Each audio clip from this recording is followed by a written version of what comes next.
तो अब देखो इस टाइप का क्वेश्चन है, इसको करते हैं। Preeti reach to the metro station and found that escalator was not working. Escalator काम नहीं कर रहा है। She walked upon stationary escalator in time t1। वो स्टेशनरी एक्सीलेटर पे चली जाती है और उसको टाइम लगता है t1। ऑन अदर डे, बाकी जो दिन होते हैं उस टाइम पे वो स्टेशनरी रहती है और एक्सीलेटर मूव कर रहा होता है, तो उस केस में उसको टाइम लगता है t2। The time taken by her to walk upon the moving escalator, moving escalator पे वो भी चल रही हो तो इस केस में उसको कितना टाइम लगेगा। ठीक है, PYQ ही है, नीट का ही क्वेश्चन है। ठीक है, अब इस क्वेश्चन का देखो जो आंसर है वो निकालते हैं।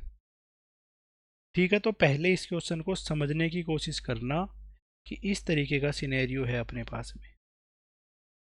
एक एक्सीलेटर है ऐसा कुछ करके,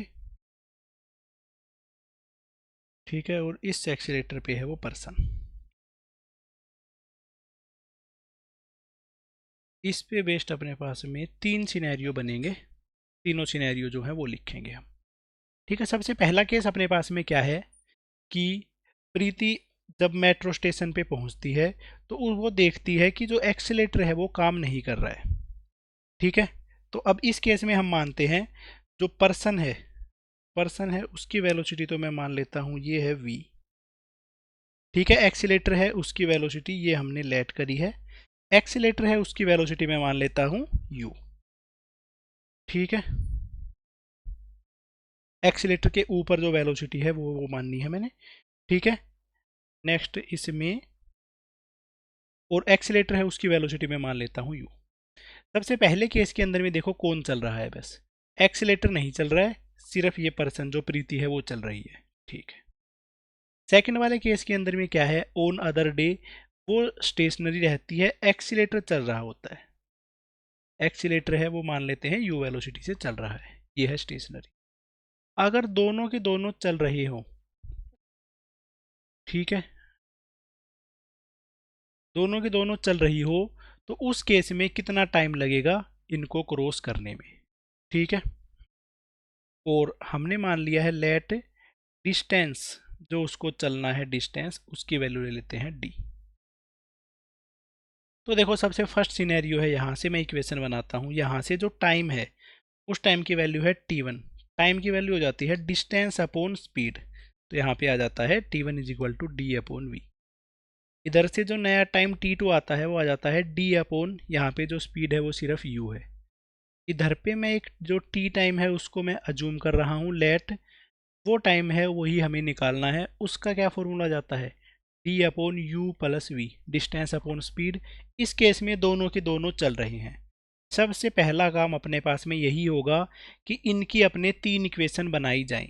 पहले टाइम की इक्वेशन, दूसरे टाइम की इक्वेशन, और जो थर्ड टाइम है जो हमें कैलकुलेट करना है उसकी।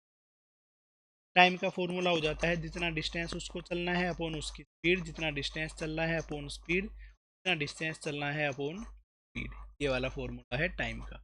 ये फॉर्मूला मैंने यहाँ पे यूज किया है। अब देखो यहाँ से मैं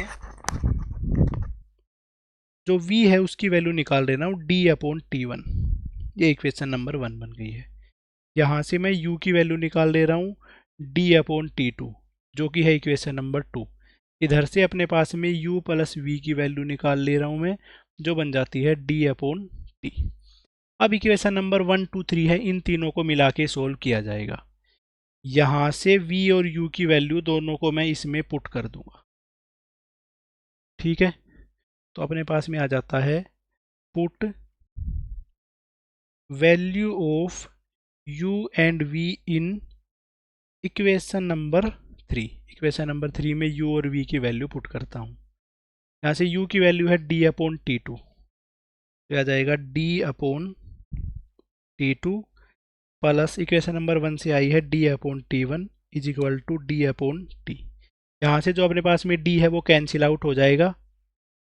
ठीक है, तो क्या बनता है 1 upon t2 plus 1 upon t1 is equal to 1 upon t। इसको सोल्व करेंगे तो आ जाएगा t1 t2 into t1 plus t2। ये वैल्यू हो जाती है 1 अपॉन t की, और जो इसका रेसिप्रोकल लेंगे वो आ जाएगा t, जो कि आएगा t1 t2 upon T1 plus T2। ये बन जाता है इस केस में फाइनल आंसर टाइम का, कि उसको टाइम कितना लगेगा। ठीक है, इसके अकॉर्डिंगली जो ऑप्शन नंबर बी है वही अपना करेक्ट होगा। ठीक है, सिंपल सा क्वेश्चन है, यही स्टेप्स हैं, यही फॉलो करने हैं। ठीक है।